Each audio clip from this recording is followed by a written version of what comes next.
Already, you can proceed. Good afternoon and welcome to an exciting session that I have been personally looking forward to.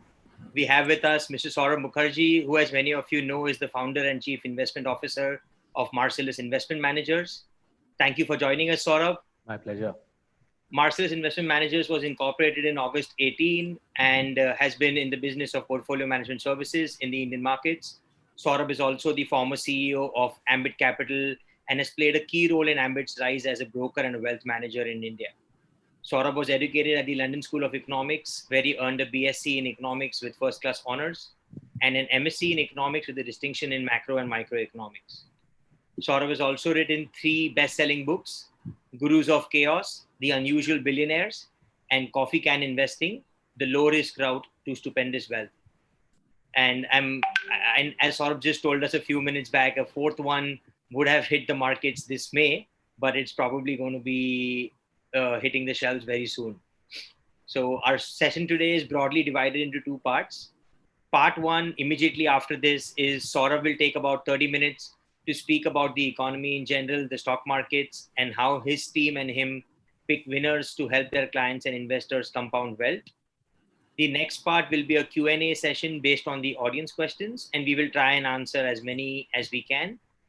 Saurabh, thank you once again for the time, My and pleasure. over to you. Thanks, guys. Thank you very much. Thanks to IIM Indore alumni for hosting me on a Saturday afternoon. So I've been told that it's a disparate audience. It's a large audience. I can already see the participant count rising rapidly. But I've also been told it's a diverse audience. So I'll do what I can to sort of cater to a broad church, a heterogeneous group of people.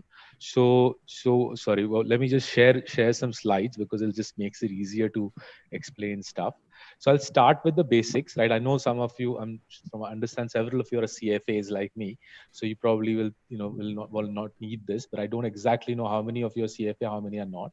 So the basic, the simplest way to think about investing is, we were all taught at the beginning of our career that DCF is the way to go, right?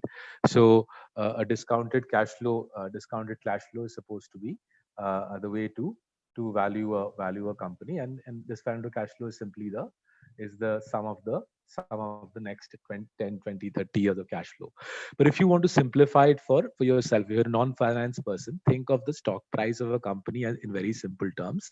The share price of any company is the next 20 years profit added up, right? In very simple terms, right? Never let finance people say discount rate kya hai, fade terminal value kya hai. That's just too much nonsense. Simple terms, the stock price of any company is the next 20 years of profits added up. So through January, February, March, right, as I watched the panic build up in our country, we were very curious because we saw the market corrected by 35%, basically suggesting that agle 5 saal ka profit has been wiped out, right?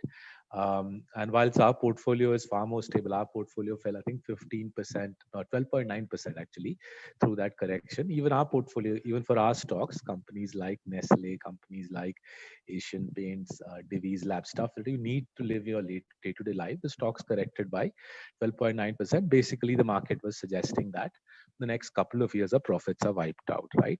And the job of a fund manager actually is not to do clever maths or do some blazing insight like Warren Buffett. People sort of read books and think that the fund manager has to be some remarkably clever person. The job of a fund manager largely is just to stay rational. So through these months, right, as we watched people panic, we kept asking ourselves, is COVID this end of civilization issue which will destroy the world? Because we were reading back in February, March, that there'll be some exponential COVID curve. Apparently, the across the world COVID cases will blast through the roof, and this is some civilizational challenge, right? So can you guys see this website called Worldometer? Can you see the data? Because screen share is in imperfect machines. I'm just asking if anybody can confirm that. Yes, we can see you. Yes, You it's visible. can see the screen, Saurabh. So from early March onwards, right, we started using this website to see daily cases, right? Kitna cases are right? This is across the world aggregate. It's free data, by the way. You can check it country by country. And the cases were rising through March. But by early April, the flattening off started happening. And as you can see, last couple of months, COVID cases have flattened out. So this doesn't sound like some civilizational challenge, and this certainly doesn't sound कि 2, 3, 4, 5 साल का profits wiped out. Then we kept reading in the Indian press and in the global press कि India में बहुत cases होंगे. India में कुछ millions of people are going to die. John Hopkins published this study saying India में तो बहुत लोग मरने वाले हैं. So we looked at the Indian cases. It was even more bemusing. यहाँ पे भी कुछ exponential नहीं था, right? It's rising, but it's a linear trend, right? You guys have gone to IIM, so I'm sure you can see the difference between an exponential trend and a linear trend, right? And the most fascinating piece was this, right? So I've been in India for 12 years now, so I've ended up with friends in all sorts of places. So there's this table in Worldometer where you can look at country by country. It's like a what should I say, the a pathological kind of comparison, kitne log mar rahe hain kis desh mein.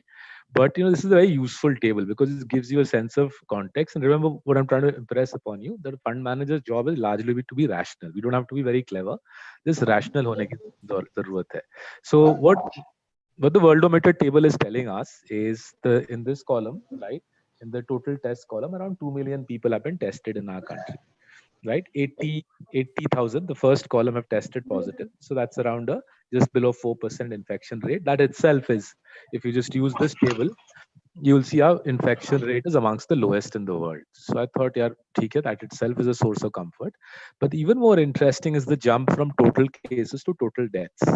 Right? Total deaths 2649, mortality rate of around 2%, again amongst the lower rates in the world. So we kept looking at this through February, March, saying this doesn't suggest any massive crisis. Why the hell are people freaking out like this, right? So obviously through March, April, lots of people rang us up. Some of the companies who do these 2 million tests, one of them rang us up. He asked them, "Sach mein itne kam log mar rahe hain?" So the data we collected through April, May, and this is not very particularly clever data, right? In all of the last 3 months, India has needed barely a couple of thousand of hospital beds, right? Of the 80,000 people who have gone down with COVID, only 2,000 have required serious hospital treatment. For the others, the form of COVID they have had is so mild that it hasn't even required hospital treatment, right? And furthermore, we've required barely 500 ventilators, not this nonsense that we keep reading in the newspapers ki bahut badi shortage ho gayi hai ventilators ki, right? So if you take 2649, right, we were thinking, yaar, ye bada number to nahi hai, but again, with everybody else panicking around you think maybe mere ko bhi karna chahiye panic, right? So then we started reading that crematoriums and burial grounds were laying off people. And then we started hearing the listed hospitals say कि कोई है ही नहीं hospital में, patient ही नहीं है. So that's when we did a little bit more data. Again, the data is easily a little bit more data crunching. We realized that every year, of the 10 million Indians who die every year, 2.5 million die of infectious diseases, right? So 200,000, 2 lakh Indian हर महीने मरते हैं infectious diseases से, of which 10%, 20,000 Indians die every month of tuberculosis, right? So tuberculosis का mortality rate 20% है. So यहाँ पे mortality rate COVID का 2% है, tuberculosis का 20% है. And tuberculosis, as you know, is contagious, right? If you sit next to a person who has TB for 2-3 hours, chance है आपको भी हो सकता है. So 2 lakh Indians die every month of infectious diseases. In addition, another 20,000 Indians die every month of industrial and road accidents, right? And then we could immediately figure out why crematorium grounds and burial grounds are laying off workers, why the hospitals are empty, because the normal death toll in our country of infections and accidents is 2.2 lakhs a month, right? वो नहीं हो रहा था because सब जन को घर में बिठा दिया था, right? And you instead you had this 2649 spread over 3 months. So we told ourselves, we started writing blogs. Those of you who get our blogs, you would have seen, right? We did the maths and said, this is just crazy. Don't panic. Just invest in good quality stuff and you'll make money. So just going back to this equation I showed you, what we realized is there is no way 4-5 years of profits are wiped out. It's not even the case कि 2 साल का profits is wiped out. It is potentially the case या 1 या 2 quarter का profit wiped out हो सकता है, right? And then as we expected through the month of March and April, let me just try to put this in show mode. One second, actually, I'll stop the share and begin it again, because if you change applications in this software, in Zoom, it loses the share. Let me just put it in show mode so that you can see. Yeah, can you guys see this DCF equation again? Yes. Yep. Yeah.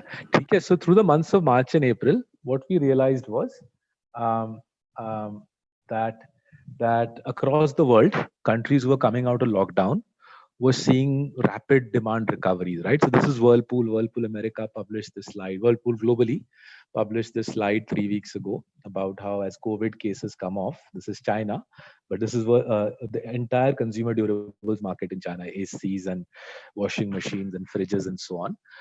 So obviously when COVID peaks that week 7, demand drops 80%, right? But within 10 weeks of that, the demand levels out to what it was pre-COVID. So this is Whirlpool. Then this is Whirlpool in China. This is now Italy. So Italy is around 7-8 weeks behind China in the lockdown curve. तो उसका उसका भी जब peak हो रहा है week 13 में peak हो रहा है देखिए वहां पे भी उसका -70 है and actually if you go to Worldometer now you'll see Italy is now almost the cases are now down to a couple of thousand a week, so Italy का भी level out हो गया है. And then I'll show you something else, right, which stunned us, right? We started seeing that oil demand was rising. It's easy to track oil demand. आप IEA के website पे जाओ, आप देख सकते हो कितना तेल बिक रहा है. तो काफी क्यूरियोसिटी आई कि कहाँ से ऑयल डिमांड बढ़ रहा है, क्योंकि we were all supposed to be dying by the millions, no? So oil demand क्यों बढ़ रहा है? Let me just share the link with you. You can read it at your leisure. And it's great fun actually at one level. We can sit at home actually, figure out the whole world. You don't have to run around like a maniac and read WhatsApps and social media. Sara data हाथ में आ जाता है. One second, let me do the share properly. I have to click on this. Can you see the screen? This is the Bloomberg.com screen, right? So, if you have time, go and read this article. The car is staging a comeback because what you are seeing is every country which is coming out of lockdown, two-wheeler and car demand is ripping through, right? And as a result, oil demand hasn't fallen anything like people thought it would. Why is two-wheeler and car demand ripping through? Because obviously, as you end the lockdown, people have got to get back to work, right? वो factory में काम करे या call center में काम करे या investment bank में काम करे, घर में बैठ के काम करने की पगार ज्यादा लोगों को मिलती नहीं है दुनिया में. So you have to go back to work. Now you're obviously scared. You're scared just like the rest of us sitting at home. You're scared that you're going to catch COVID and die on the train or on the bus. So you buy cars and bikes, right? So Bloomberg has given in this article country by country data. And this is why Elon Musk flouted the law 4 or 5 days ago, took on the California government and opened the Tesla factory. क्योंकि वो बेचारा देख रहा था यार दुनिया में गाड़ी और बाइक बिक रही है और मेरी दुकान बंद करके रखी है, right? I wish I was also Elon Musk, but उतनी औकात और उतने पैसे हमारे पास है नहीं, right? So there's plenty of data we can go on and on about how as soon as you come out of the lockdown, the pent up demand is such that it's ripping through. And I'm sure we will see that as gradually over the next couple of months we come out of the lockdown, right? So the first point I wanted to convey to you is the main job we do is not to do some incredibly deep accounting or very profound thinking on comparative advantage. That there is elements of that, but the critical part of the job is just to be rational, right? Don't get carried away by mass media and politicians' propaganda and by social media. आप शांति से अपना दिमाग का प्रयोग करें and figure out is this really something that I should go berserk with attention about. But then it's not just that. We also have to do some work which is around fundamentals. So what we do is we specialize in 3 things in Marcellus. I'll start talking about that now. And since you guys are all from business school, I thought I'll use a few books to illustrate what exactly we do. So these are basically, I've tried to use the three favorite books that we have in 3 elements of our job. So first level of our job is to focus on fraud accounting, right? So we migrated, the 3 of us who built this firm, we migrated to this country 12 years ago. We used to do just this for the British stock market, for British small caps. Jan 07 जैसा India का maths मैंने किया वैसा ही हमने Jan 07 में Britain का maths किया और फिगर आउट किया कि Britain's financial system is gonna go to hell in a handbasket, right? So Jan, Feb, March, April 07, we wrote big fat notes on why the British financial system is going to blow up, which banks are going to blow up, which NBFCs are going to blow up. And then we use that analysis to convince our clients to sell. Early 08, we sold our company. And May 2008, we migrated to India.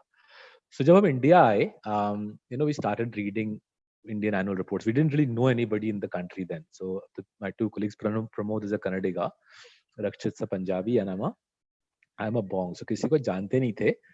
So as we read Indian annual reports, right, it took us 3 months to figure out back in autumn '08 that the core of the Indian financial system is a fraud, right? Most popular companies, folks, that you know about, listed or unlisted, most companies that you know about largely are fraud machines, right? The numbers are by and large fabricated. Now, how do you and I know that, right? The simplest way to understand whether a company actually is genuine or not is to look at free cash flows over a long period of time, right? So if you ask a small businessman like me, how is your business going, Saurabh? I'm not going to think about मेरे को क्या salary मिली, मेरे को क्या bonus मिला. I'll think about मेरे धंधे से cash flow आता या नहीं आता. And if my business isn't generating cash flow, you'll see it on my face. I'll be feeling pretty miserable. And you'd also see it in my lifestyle. My lifestyle will be compromised if my business doesn't generate cash flows, right? And yet, if you look at, say, the Nifty, let's focus on India's 50 most prominent companies. आप देखोगे Nifty 50 में से 35 companies haven't generated 1 rupee of cash in the last 10, 11, 12. Some other haven't generated 1 rupee of cash in 15 साल. Right? These are the giants of our country. Right? धंधे से एक फूटी कौड़ी नहीं निकलती. And yet, if you look at Promoter Ji's life, Promoter Ji के life में cash ही cash है. Right? He's living it up in Bombay, Delhi, Bangalore. And not only is he living it up, just to make sure that you realize where you belong, and he belongs right at the top. He's buying Formula One teams and cricket teams and football teams and kabaddi teams, and kal Kanche ki league chalu kar dein, he's also buying that. So pharaohs used to build pyramids to show the poor that they were the kings and the poor were below the earth. Modern day equivalent of pyramids is these sorts of acquisitions to just show you where you belong and where they belong, right? And yet if you look at their financial statement, there is no dhanda, paisa nahi hai. Malik ne sara paisa nikal liya hai. So what we did was 2009 we focused on fraud, and Financial Shenanigans is probably the best fraud machine book I've read. It's a superb book. Even if you're a non-finance person, read it. बहुत मजेदार है, बहुत चोरी कैसे पकड़ते हैं फटाफट सिखा देता है. Right then, we spent by 2011 we'd identified around 80 odd businesses in the BSE 500 whose books were clean, right?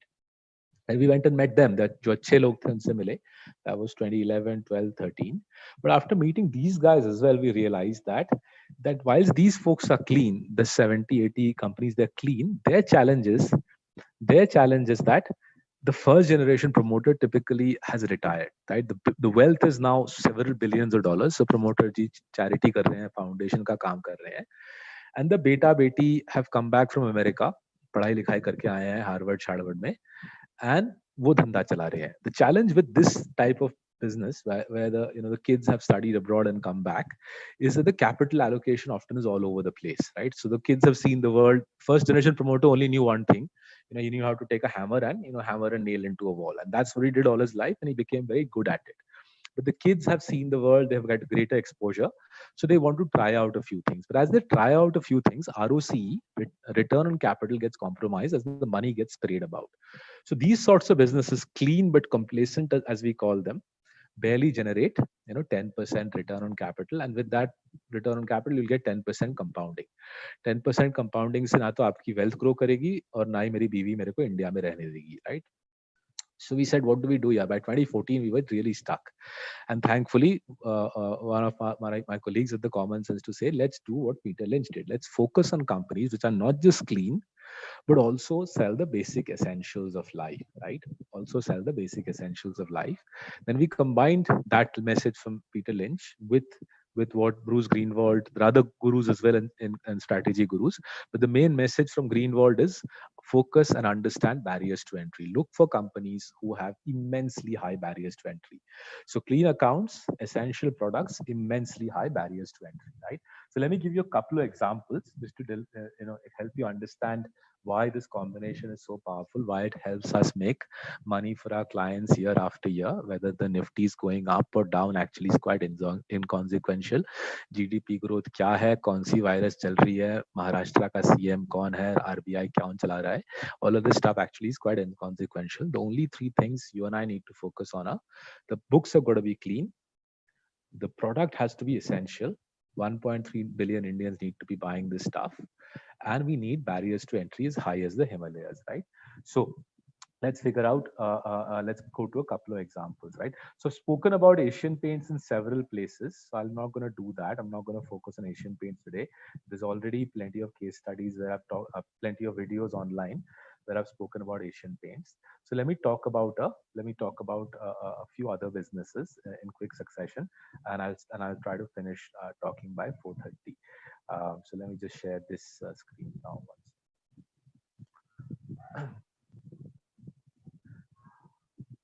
So if you see our country, right, around all around us are a whole host of products, right, daily essential products, where one or two companies take home 85% of the profits. This is unique to India. It's a sort of hallmark of the Indian economy. In fact, we published a blog last week highlighting that the top 20 profit generators in India, the top 20 profit generators in India take home 70% of India's profits. In 1990, the top 20 profit generators only took home 15% of India's profits. Now they took home 70% of India's profits. If you look at countries like Taiwan, Japan, and Korea, where that's where India will be 20 years hence, in those countries, the top 15 profit generators take home 80% of the country's profits, right? So by the time your and my careers are done, folks, by the time your and my careers are done, barely 20 families will make 80% of the country's profits, right? So your and my job, basically, from a wealth generation perspective, is to identify these 20 families and make sure they're in our portfolio, right? So what sort of families are we talking about, right? So if you take biscuits, something as basic as biscuits, Britannia dominates high end. Monopolist in high end. Parle is the low end monopolist. Britannia and Parle don't fight with each other, right? There's no competition between them. And between the two of them, that's 85% of your supermarket biscuit self spoken for, right? If you take cooking oil, the premium end of cooking oil, the 100 rupees per liter and above, Marico is 60% share, and Adani's brand is Fortune, has 30% share. 90% of the cooking oil market, two companies. If you take hair oil, same story, except that you should replace Adani with Bajaj Corp. If you take paints, the three Asian Paints families together account for 55% market share. Each of those families has $4 billion of net worth. The two Berger Paints brothers, that's 25% market share. Each of those brothers is worth 3 billion, right? 80% of the paint market, two companies, right? Similarly, in trucks, in small cars, in truck tires, small car tires, air compressors, so on and so forth. And then even more interesting than this is one player monopolies in India, right? One company dominating the entire sector's profits, 90%, 95% of profits in a sector. So cigarettes, famously ITC, adhesives, Pidilite, waterproofing Pidilite, and baby milk powder, Nestle, right? So let me use Nestle as an illustration of how India works and how you and I can make money at a steady rate without having to lose sleep about, what is the latest COVID count? Yeah, सरकार की आज क्या घोषणा शुरू हो रही है, right? Fittingly, as you and I are speaking, the press conference by the FM has begun. So if you look at Nestle's annual report, right, it is actually a little deceptive. So the Nestle annual report suggests that around 55% of their revenues come from selling baby milk powder. Around 30% comes from selling Maggie, and the remaining 15 odd percent is Milkmaid and the coffee that I'm drinking, soup cubes, Kit Kat chocolates, etc. Right? And we used to believe this picture till 3.5 years ago.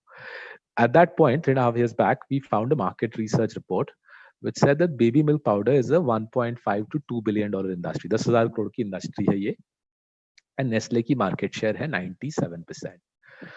So soon as we saw that, we realized that if the market share is 97, then that means that that ROC will be stupendous as well, right? Because that sort of dominance should lead to very high ROC. So my colleague, our consumer guru and our fund manager, Rakshit, he did the forensics. And he basically took Nestle's capital employed, allocated it to various divisions. And we estimate that Nestle's ROC in baby milk is in the vicinity of 90%, right? Perhaps even higher. Now, we know Nestle's consolidated ROC is 45, right? We also know that profit share from baby milk is around 55.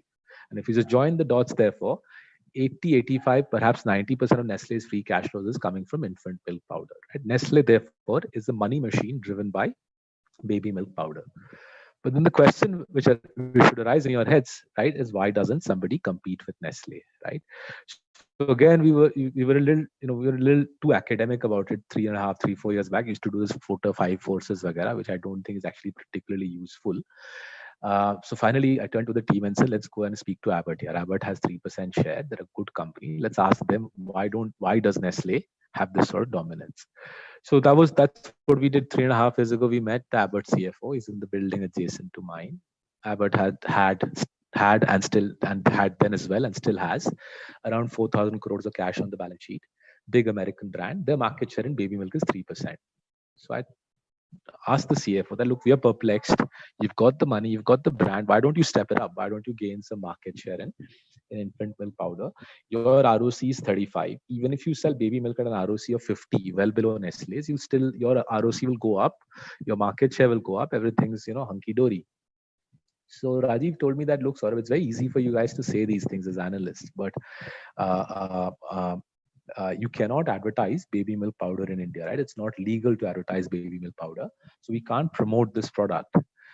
I didn't know that, right? So we thought only alcohol and cigarettes you can't promote. We had no idea that baby milk powder is not a product that you can legally promote. So we tried to find out why. And exactly 3 years ago, May 2017, we met the folks in the Ministry of Health and in Delhi, and they told us something that blew our mind. It actually changed the course of our careers, but we can discuss our careers later on.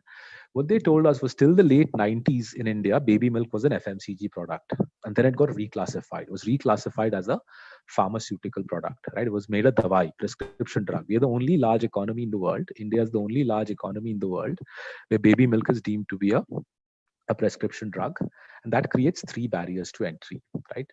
First barrier to entry is, because it's a prescription drug, you can't advertise it, right? So if I take my example, my wife and I have raised 2 kids in India. We fed them Lactogen and Nan, the Nestle products. That's what 97% of parents do.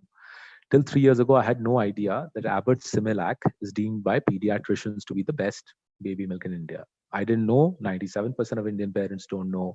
They will never know, because Abbott can't market, can't advertise, and can't tell them that we have the best baby milk powder. So barrier to entry 1, nobody can build a brand. Nestle's brand was built in the preceding century, and that becomes an insurmountable barrier to entry.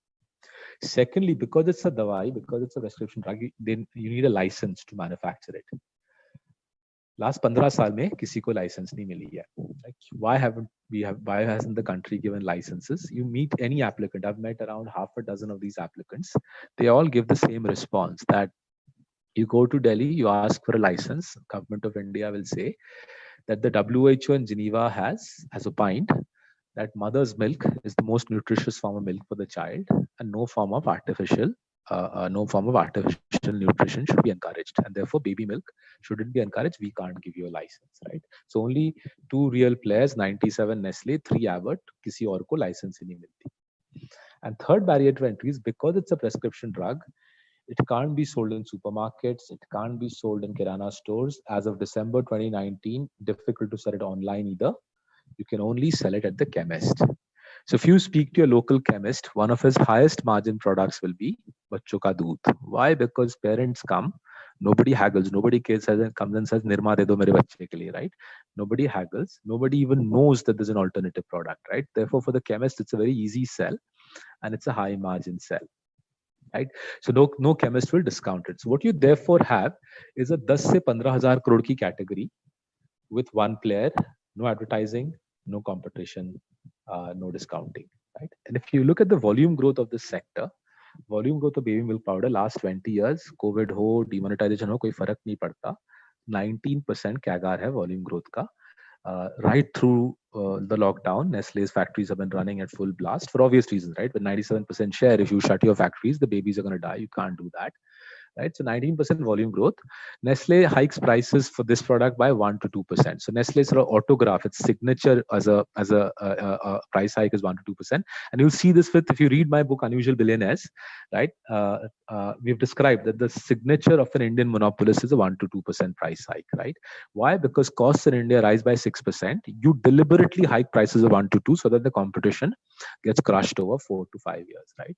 So 90% volume growth, 1 to 2% price hike. You therefore end up with 21%. revenue growth, right? Very steady revenue compounding.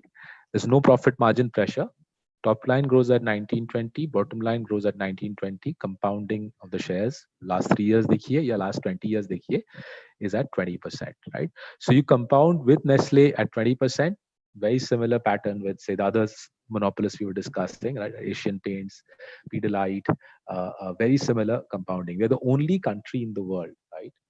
We're the only country in the world where we have around 20-25 monopolists who sell the basic essentials of life to you and me and allow you and me to compound at 20-25% with the volatility of a government of India bond, right?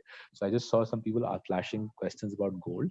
If you want to compound at 3 times the price of gold with the same volatility of gold, focus on what I'm saying, not the perceived wisdom that gold is a great investment, right? So read the book Coffee Can Investing, the low risk route to stupendous wealth. The low risk route to stupendous wealth is buy companies with clean accounts, daily essentials, insurmountable barriers to entry. You'll get returns in the vicinity of 20%. You can do this yourself. You don't actually need me or a fund manager. The book explains how you can do it. You'll get healthy returns, low volatility. Um, Most people in India do the ulta. They do the high risk road to assured bankruptcy, which is real estate, structured products, long short, mutual funds, ityadi. But obviously, there's only so much we can do. We can write the books, but we can't force people to read it and implement them. So I'll stop yapping there. If the folks from IIM Indore, you want to tell me what questions to answer, happy to try my best. Hi, Saurabh. Thanks a lot. Insightful points on COVID, especially because everybody, when we speak to or everywhere we look, people are scaring us about it. So it's always good that someone at least who knows money better than us is not scared about it. I mean, look, what can I say? I mean, you saw the data, no? I mean, yeah. Every year, 900 people lose their lives on the train tracks of Bombay, right? Do people in Bombay stop using trains because of that? They don't, right? They are practical. They got to go to work. They got to earn a living. And similarly with COVID, we'll also all have to return to work. And rather than scaring the life out of ourselves, we got to be practical about it.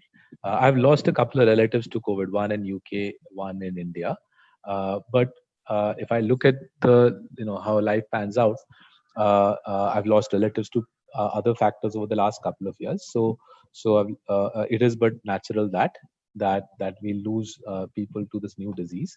As I said, the data is very clear. The data is very clear that in the context of the threats we face from other serious infectious diseases, this in the Western context, this is a big deal, right?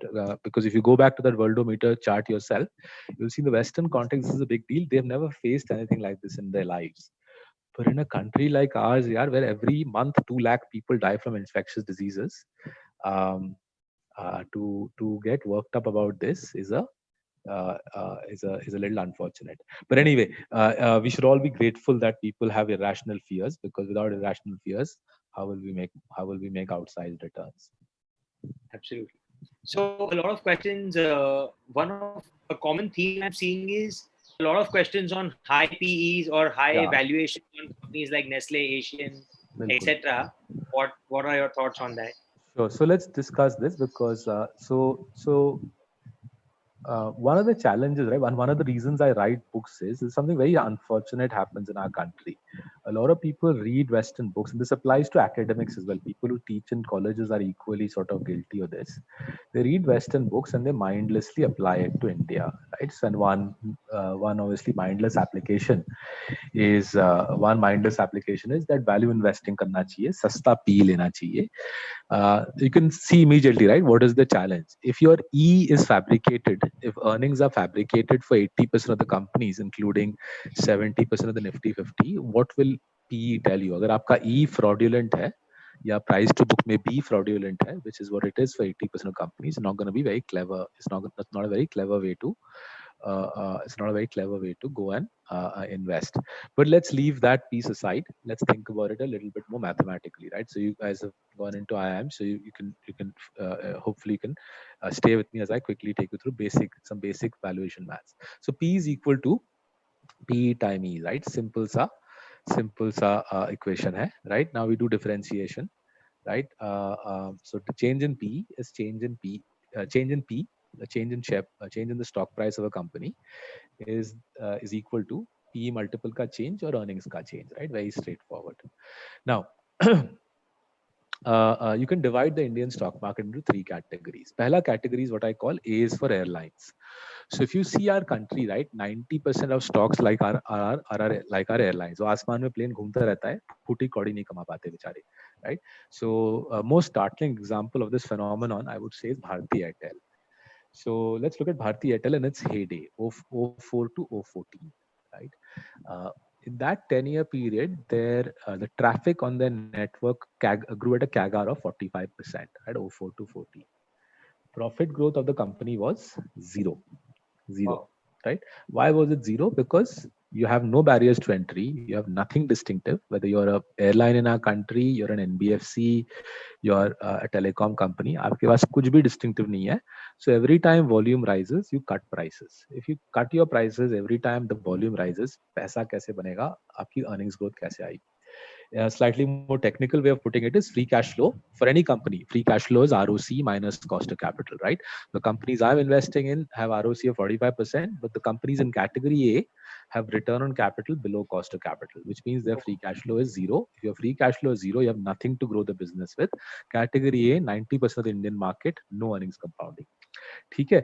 Now, you guys, will run into a wealth manager in DKC, with a nice suit, and he will tell you, कि देखिए, don't you worry about this earning compounding stuff. We will find you a fund manager who will double the Bharti Airtel PE, right? We know these people, PE doublers, I call them, PDOs, right? We'll find you a PDO who will double the Bharti Airtel PE in 10 saal. And let's assume that these people exist, that you or your wealth manager finds a PE doubler. If Bharti Airtel PE doubles in 10 years, the earnings deliver nothing, but the PE doubles, you end up at 7%. Now, at 7%, I doubt you guys will be happy, right? You will tell your fund manager कि देख ये तो fixed deposit जैसा return है, मजा ही नहीं आएगा इसमें, कुछ और दिखाओ, और return चाहिए. So your fund manager will then say, देखिए, now I look at B's for Buffett type stocks, good companies. I look at good companies like Maruti, या Bajaj Auto, yeah, Unilever, right? So if you take this category B stocks, which is around 8-9% of the Indian market, these companies do have some competitive advantages. They have some barriers to entry. Let's take Maruti as the simplest example. So Maruti has a extensive sales and service network. They have 450 suppliers for any given plant who deliver highly machined parts in 1 minute ka intervals. And courtesy these competitive advantages, out of every 10 years, Maruti has 6 years where return on capital is well above cost of capital. 26-27% return on capital aati hai. That gives Maruti abundant free cash flow in those 6 years. It reinvests in new plants, in new models, and courtesy the reinvestment, over 10 years, Maruti's earnings grow at 12%. Maruti, Unilever, Bajaj, ये बहुत similar है. 12% compounding engine है. Right? You then you turn to the fund manager, PE doubler, PDO. PDO says, I will double PE for you. He buys Maruti at 13 P, sells at 26 P. Maruti typically 13-26 के range में move करता है. The P range is actually reasonably predictable in our country, right? 13-26 का range में Maruti move करता है. So you earn 12% from earnings. You earn 7% from PE doubling, you take home 19%. And you say, मेरा IIM जाना worthwhile था, मेरे को value investing सिखाई गई थी, बिल्कुल हमने value investing किया यहाँ पे. अच्छी कंपनी खरीदी सस्ते में, पूरा MBA का जो मेहनत था यहाँ पे वो worthwhile निकला, 19% हमको मिल गया. But the challenge is, right, we are all human beings, right? So when we see, if I see you making money on Maruti, 12 plus 7, 19, I say मेरे को भी कमाना है. And then, before you know it, the whole goddamn city of Bombay is buying Maruti. And when will we all buy Maruti? We will buy it in year 6 of its 6-year bull run, right? So if you, in this case, that was 2017. I remember in 2017, I was almost finishing coffee can investing. Clients used to call up and say, Saurabh, Maruti bhi coffee can stock hai. Aap bewakoof ho, samajh nahi aati aapko. So if we buy Maruti in 2017, you won't get 12 plus 7. You'll get 12 minus 7, you'll take home 5. And you'll say, yaar, fir maza nahi aaya, right? Now, if you and I were living in the United States or UK or Germany or developed country, our stock market would end here. 90% of the stock market is for airlines, cash flow engine dead. Even if you get the PE right, koi maza nahi aayega. and around 10% of the stock market in a Western country, Warren Buffett type stocks. And thus you end up with 19% if you get it right, 5 if you don't, right? But you're in my good luck. And the reason I live in this country and the reason the Marcellus team lives here is we're the only country in the world with the C's for CCP stocks, right? Around 1% of the Indian market, where you can sell baby milk at 45-50% ROC. So let's just dwell on category C, right? Nestle, Asian Paints, Pidilite, Dr. Lal Path Labs, Relaxo, GMM Pfaudler, very similar category C stocks, around 25 in our country for here. So Maruti ka ROC tha 25-26, free cash flow therefore 10-11. A Nestle or Asian Paints ROC is 45-50, right? Asian Paints 42, Nestle 50 actually. So our average for 45 le lo. That means category C free cash flow is 30%, right? 3x that. Category C free cash flow is 3 times that of category B, right? So category C then says, "Itna cash flow leke main kya karunga? 30% of cap employed is my cash flow." So category C typically dividends out 1/3 of the free cash flow. So dividend yield category C में आपको 2% मिल जाती है. But even after that, they still have 2/3 of 30%, which is 20% of cap employed they put back into the business. Now you can do some quick maths in your head, right? If any company in India, right, invests 20% of cap employed every year, that means broadly in 4 years, the dhanda doubles in size, right? You got to be a daft promoter who reinvests 20% every year and your dhanda doesn't double in 4 years, right? If you have basic common sense, dhanda double ho jayega 4 saal. If you then carry on doing it for 8 years, your dhanda quadruples. And if you do it for 10 years, your top line should be around 6x more, 6x higher in 10 years, just reinvesting 20% of cap employed. And your bottom line should therefore be around 8 to 10 times higher, right? Profit should be 8 to 10 times higher. So therefore, the earnings compounding for a category C stock, right? Dr. Lal Path Labs, Dr. Lal Path Labs, Asian Paints, Pidilite, Nestle is around 25%. Then we bring the PE doubler into the scene, right? वो शख्स जो PE double करने की क्षमता रखता हो. So that hero buys Asian Paints at 35p, sells at 70p, right? Therefore, we get 7% from PE doubling over a decade. 25 from earnings, 7 from PE, 32. Add 2% dividend yield, 34. Time to open the champagne. Right? But let's assume that you either run into people like me who have no idea, honestly, have no idea what PE multiples are. Or you try to do this yourself and you're busy and you don't keep an eye on PE multiples, right? So you mistime every single stock I'm talking about. You get the 25, but आपका -7 आ जाता है. आपका -7 आ जाता है. So you end up with 25 minus 7, 18. You add the dividend back, you get 20. You make more money than Warren Buffett makes on Maruti, right? You get it wrong. You completely screw up the PE, but you still end up with more money than Warren Buffett earns on Maruti. Now, I haven't met you guys, but I suspect most of your life savings are in B's for Buffett, right? Very little of your life's money is in C's for CCP, right? Why is so little of your money in C's for CCP? There's only 25 stocks, right? These guys have no desire to publicize their moats, their barriers to entry, their monopolies, right? Barely 1% of the Indian stock market by value sits in C's for CCP. Just sheer probabilistically, most of you are ending up with B's for Buffett. B's for Buffett में around 100 stocks है, and there'll probably be some of you, right, who are in A's for Airlines, right? A's for Airlines is 90% of the market. Given that you guys have gone to IIM Indore, I'm hoping that 90% of you not in A's for Airlines, right? You're bright people, so you shouldn't be looted by the A's for Airlines people. Most of you will be in B's for Buffett. Now, B's for Buffett, 12% compounding, which is nifty compounding. There's nothing wrong with that. But for that, you shouldn't be paying a fund manager fees. आप उसके लिए tracker fund ले सकते हो. But obviously, हमारे industry का वसूल क्या है? हमारे इंडस्ट्री का वसूल है, we will deliver for you 12% return, B's for Buffett return. But हम आपसे पूरी फी निकलवाएंगे, 2% फी निकलवाएंगे. So what we do, our industry by and large does is gives you cutting चाय, 10 रुपए की चाय, 250 रुपए ताज होटल के भाव पे, 250 रुपए के भाव में हम आपको कटिंग चाय पिलाते हैं. That's why the fund management industry के जो fund manager देखते हो, they live good lives in Malabar Hill and so on, right? So C's for CCP is easy to do. You can do it yourself, but very few people do it, and therefore very few people get the results that we get from category C. This is unique to India. This is why we write books. You will not get C's for CCP in America.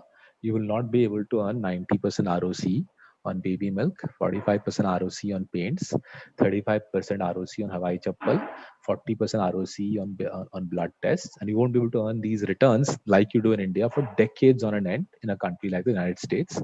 The books unfortunately are written there, और हमारे देश के academic वही किताब पढ़वाते हैं लोगों को और उनकी जिंदगी बर्बाद कराते हैं.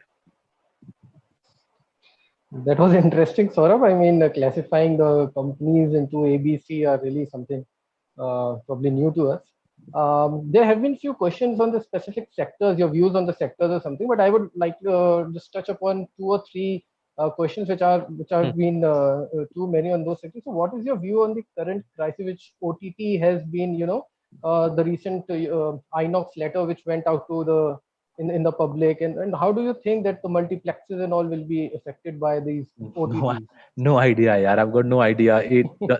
वो सिनेमा हॉल का कोई मेरे क्राइटेरिया में आता ही नहीं है. कभी रिटर्न ऑन कैपिटल ढंग से दिखती नहीं है. अगर आप किसी भी इंडिया में कोई भी आप इंडिया में मल्टीप्लेक्स ऑपरेटर के आप ROCs देखिए, they struggle to generate ROCs significantly above cost of capital, which is, say, another way of putting it in plain English is, आप जाके कोई भी इंडिया में मल्टीप्लेक्स ऑपरेटर के एनुअल रिपोर्ट देखिए, फ्री कैश फ्लो नहीं आता धंधे से. And as you guys have learned, right, value of a company is the free cash flows, right? तो धंधे से free cash flow नहीं आती, तो मेरे को लगता है जिंदगी में और कुछ करने के लिए है. Why should I look at businesses which cannot generate free cash flow? COVID के बगैर, this has got nothing to do with COVID. Even without COVID, most businesses, I stress again, folks, without COVID at one level is simply not relevant. 90% of listed entities don't generate free cash flow without COVID, right? So you can see the futility of trying to figure out COVID के बाद क्या होगा. COVID के पहले cash flow नहीं आती थी, तो बाद में तो you can figure out क्या होगा. Correct. But according to you, is there any sector which might be getting impacted or like completely out of the foray, or probably a favorite after what COVID has? Actually, it would be disruptive. Yeah. So as I just discussed, so sectors like auto by definition are cyclical, right? It's not their fault. It's not Maruti or Bajaj Auto's fault that they're in cyclical sectors. So typically they have 6 good years and 4 bad years. That's how the auto sector works most countries. And as we just discussed, right, it does look like that when people get back to work, they will stop doing this ride sharing, and they'll stop doing this. There'll be less use of public transport. And therefore a demand revival for auto does look to be on the cards, right? And furthermore, if the FM, PM, whoever announces that say medical devices ke baad, defense equipment ke baad, electronics ke baad, auto is one of the sectors where we want to be part of the global supply chain, and they announce that special incentives will be given to these 4 sectors so that global players set up their pan Asia operations in India, China se relocate karke India aa jaye. This sector does look to me to have it is a cyclical sector, but it is also a sector where I can see clean, well-run companies with very high barriers to entry. So, and as I said, in those 6-7 years when auto is doing good, अच्छी free cash flow आती है. So auto में मेरे ख्याल से sector पिटा हुआ है. यहाँ पे आपको अच्छे stocks मिल जाएंगे. So in some of our advisory portfolios, the clients want cyclicality. हमने Eicher Motors ले रखा है, अच्छी company लगती है. But there are other good companies, clean, well-run auto companies, जहाँ पे you have good barriers to entry, Himalayan barriers to entry, and therefore you got good chances to make money. But overall, if you take our country, there are very, very, very few Indian companies where where the promoter doesn't steal money, and the barriers to entry are immense, right? You need these two, right? If the promoter steals money, आप और मैं कैसे कमाएंगे? And if there are no barriers to entry, then obviously after a couple of years, private equity will fund 5 rivals, and वो आके profit ले जाएंगे. आप और मैं कटोरा लेके बैठे रह जाएंगे. Okay.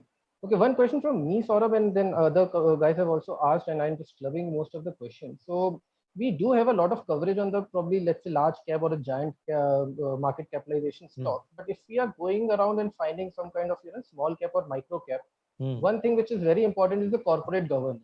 Now, given how the transparent these companies are, these books are, as a retail investor, individual investors, we do not have that access to the management. Now, that also brings me to the red flag question which people have asked. What kind of, you could gauge from sitting and, doing some annual reports study, how can you figure out these kind of red flags? Right. So 1 second, let me just share a slide. By the way, meeting management is vastly overrated. We do meet them, but we meet them because clients, also get some mental comfort that we met management. But by and large, Okay. meeting management is vastly overrated. Okay. So my Adobe malfunctions from time to time. Let me just talk you through how you can do forensics. But first, let me cover off a more basic point. There is no large cap mid cap small cap investing ये बकवास है ऐसा कुछ नहीं है all investing is the same right आपको उल्लू बनाया जाता है जब बोलता है कोई कि लार्ज कैप कुछ अलग है स्मॉल कैप कुछ अलग है logically right you guys are bright people you only need those three things right the promoters got to be clean कोई भी कैप हो प्रमोटर चोर होगा पैसे नहीं भरेंगे दूसरी चीज the product has to be a essential product either in the B2C context either in the B2C context or in the B2B context. Essential product होनी चाहिए. Product essential नहीं है, आप पैसा कमाने आपका zigzag आएगा, हवा निकल जाएगी. और तीसरी चीज बैरियर टू एंट्री होनी चाहिए. No barrier to entry, no money, right? These are the only three things you got to worry about. Don't worry about market cap क्या है, निफ्टी में है नहीं है, टीवी में आती है नहीं आती है, सब बकवास चीजें हैं. Now let's focus on the fraud point, right? Because you don't need to meet the promoter to figure out whether he's stealing money, right? If he's stealing money, you read the annual report, it'll tell you he's stealing money. So let's look at some basic tests. I'll give you two tests, simple tests, which you can do yourself. So read the last 6 years, 7 years of annual reports and look at the rate of growth in auditors fees. वो annual report में होता है, auditor की क्या compensation annual report में होता है. Take the 6-year CAGR in auditors fees divided by the 6-year CAGR in revenues. If the auditors fees are growing faster than revenues, you should be really worried about that company, right? Any cap.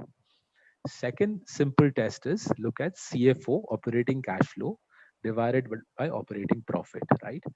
Every industry has a norm, right? So most cash generative industries will have the ratio CFO, operating cash flow divided by operating profit. इसको cash conversion ratio बोलते हैं. इसके ratio का norm होता है 65 से 85 के बीच, most healthy industries में, right? So for example, in the pharma industry, the norm is 85, right? So good pharma companies convert $100 of operating profit into 85 rupees of cash flow. But you'll find, if you read the annual report, you'll find a prominent South Indian pharma company only does 65, right? Why does he do 65? Because it takes him 140 days to collect revenues as per his annual report. His rivals collect revenues in 80 days. Isko 140 lagta hai, right? And he needs 2 months extra. So why does he need 2 months extra? Because what he's doing is he sent one of his ex-employees to America and he's deemed them to be a distributor. वो distributor उसी का बच्चा है, वो फर्जी invoice raise करता है, right? And that फर्जी fraudulent invoice becomes fraudulent revenue, fraudulent profit, fraudulent net worth. On that fraudulent net worth, he borrows real money from India's banks, right? And every 4-5 years, the bank shout at him saying, "Jada debt equity ho gayi hai." He hires an investment banker and does a 3,000, 4,000 crore QIP. And some of you seem to be investing in mutual funds. These mutual funds then go and put your money you are earning through hard work, they stick it in this fraudulent QIP. Right, so your money goes into a fraud promoter's balance sheet and finances his real estate construction activity outside the pharma company. Right, so be very careful. But if you read Financial Shenanigans by Howard Schillit, the book I showed you the picture of, you'll pick up the basics of forensic accounting. You guys have been to business school. There's plenty of materials online. Chapter 10 of my book, Unusual Billionaires, gives you our forensic accounting template. We have 10 accounting traps. I gave you 2 accounting traps, there are 10 more laid out. Read the annual report, read 6-7 years of annual reports, and you'll pretty much figure out ye chori kar raha hai, nahi kar raha. So there's nothing called large cap, small cap, mid cap. It has no salience to your compounding. You need clean accounts, essential products, high barriers to entry. High barriers to entry, I gave you the case study on Nestle. If you read Unusual Billionaires, there's 6 other case studies. Asian Paints ka case study hai, HDFC Bank का case study है. Among small companies like GMM Pfaudler have as high a barrier to entry. GMM Pfaudler की market cap है $500 million, but its barrier to entry is as good as HDFC Bank's, right? So HDFC Bank market cap 80 billion. Asian Paints market cap $20 billion. Dr. Lal PathLab market cap $5 billion. Relaxo market cap $2 billion. GMM Pfaudler market cap $500 million. All of them have the same ability to compound your wealth. because all of them have these three salient features. चोरी नहीं हो रहा, product essential है, और barriers to entry बहुत high है. Super. One more question we're getting is, what's your take on the NBFCs and sort of the HDFCs and the Bajaj Finance in our country, who've done really good business in the last few years, but have got hammered in the last 60 days in the market? So most NBFCs in India, there are 9,000 or 10,000 NBFCs. Obviously, 99% of them have no competitive advantage, and I think hundreds of them are going to go bankrupt in the next few years, right? But obviously, we'll need finance. No country can run without finance, so we'll need finance. So whoever survives will kill it, right? Remember, I already told you, right? Most industries in our country, 1 to 2 players take home 85% of the profits, right? Adhesives mein, biscuits mein, cooking oil mein, hair oil mein, 1 to 2 players take home 85% of the profits in most industries, right? The same cheese NBFCs mein hone wali hai. So let's just look at how to invest in financials through a crisis. Let me just do a final share screen, and then I'll have to run after that. Yeah, how do I do the screen share? Yeah. So hopefully you guys can see a financial. Yeah. So we'll look at two legendary lenders through very, very serious crises. So let's first focus on HDFC in the late 90s की crisis. Late 90s की crisis, 98, 99 की crisis. Hindustan के 80% NBFCs bankrupt हो गए, right? 40,000 NBFCs went bankrupt. Belly up, बंद, दुकान बंद. The first generation of private sector banks, what उस जमाने के Lord Krishna Bank, Times Bank, Centurion Bank, that those sorts of banks, many of them ended up with negative net worth. Profit तो भूल जाइए, negative net worth में आ गए. Epic crisis था. आज का crisis actually is a बच्चा वाला crisis compared to that epic crisis. Now look at what happens to HDFC, the giant legend that is HDFC. P multiple जाती है 20 से 1996 में 20 का P multiple. By the height of the crisis, is down to 8, right? Investors would have had their head in their hands. NPA is double, right? NPA आता है 0.5 से 1, right? But look what happens within a year of the crisis ending. By 2001, the NPA is on its way to recovery.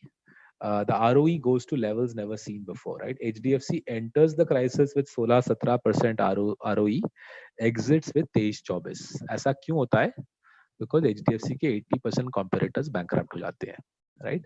That was the 90s crisis and HDFC coming out as the dada of housing finance. Now let's go to the Lehman crisis, the right-hand panel. Let's go to the right-hand panel and look at HDFC Bank in the Lehman crisis. Once again, see how sharply the PE multiple falls, 29 se 18, right? And the NPA obviously rises. This is 2008, 2009, right? But once again, within a year of the crisis ending, PE rockets up to an all-time high, and ROE, as you can see, ends up at 21%, levels that had never seen before. Why does HDFC Bank come out of the crisis stronger than it went into it? Because if you remember, and if you don't remember, there's a chapter in my book Unusual Billionaires on it. 2008 में GE Capital, Citigroup, ICICI Bank, they all exited car finance and credit card finance. And as I've described in Unusual Billionaires, Aditya Puri said in 2009 that HDFC Bank will build the largest car finance book. By 2011, they built that book and they hold that book till this day, right? So the trick in financials investing is in a crisis not to worry about the NPA सबका पड़ेगा, to focus on the liability franchise. Liability franchise मतलब पैसा किसके पास होगा as we go through the crisis, right? So most NBFCs in our country are going to run out of money, right? They're going to run out of money because of two reasons. एक तो profit गायब हो जाएगी, NPA आएगा, profit उठ जाएगा, NPA will take the PAT to negative, and negative PAT will wipe out the shareholders' equity, और उनको पैसे देने के लिए कोई है नहीं आज. But the more proximate reason, the quicker reason why they will blow up, most NBFCs will blow up is the money market finances most NBFCs, right? The money market is not in any mood to finance any NBFCs. So the HDFC of the current era is Bajaj Finance. So if you see Bajaj Finance, it's a fascinatingly constructed company, right? Asset side छोड़ दीजिए, कभी और discuss करेंगे. Liability side पे focus करते हैं. So one of the things to do, right, is again look at market, look at data. So in the CP market, whether it's the 90-day CP commercial paper or 1-year commercial paper, सबसे low yield secondary market में सबसे low yield in the CP market is HDFC and Bajaj Finance. HDFC तो understandable क्यों low yield है, because legend है. Bajaj Finance की yield इतनी कम क्यों है? Why does everybody want to give money to Bajaj Finance? 3 reasons. Firstly, it's backed by the might of the Bajaj Holdings, right? So Bajaj Finance is owned by FinServ. FinServ in turn is owned by Bajaj Holdings. Bajaj Holdings, immensely powerful holding company. Balance sheet groaning with cash, no history of default, and therefore I know that when I'm lending to Bajaj Finance, effectively I'm lending to a powerhouse entity, right? Other NBFCs also have parents, but parent ही आधा मरा हुआ है, तो क्या बच्चे को back करेगा? Second thing about Bajaj Finance is balance sheet debt equity ratio is 4.9 times. All other NBFCs in India functioning at 10, 11, 12 debt equity. Bajaj Finance operating at 4.9 times, right? और तीसरी चीज, सबसे अहम चीज, Bajaj Finance का 93-94% of the liabilities are backed up. 93-94% of the liabilities are locked up, for 3 to 5 years. 93-94% of Bajaj Finance's liabilities are is loans from Kotak, HDFC Bank, 3 to 5 year tenor ka loans, plus deposits from wealthy people like you. So उसको money market की दरकार ही नहीं है, जरूरत ही नहीं है. He doesn't need the money market. He's well funded otherwise.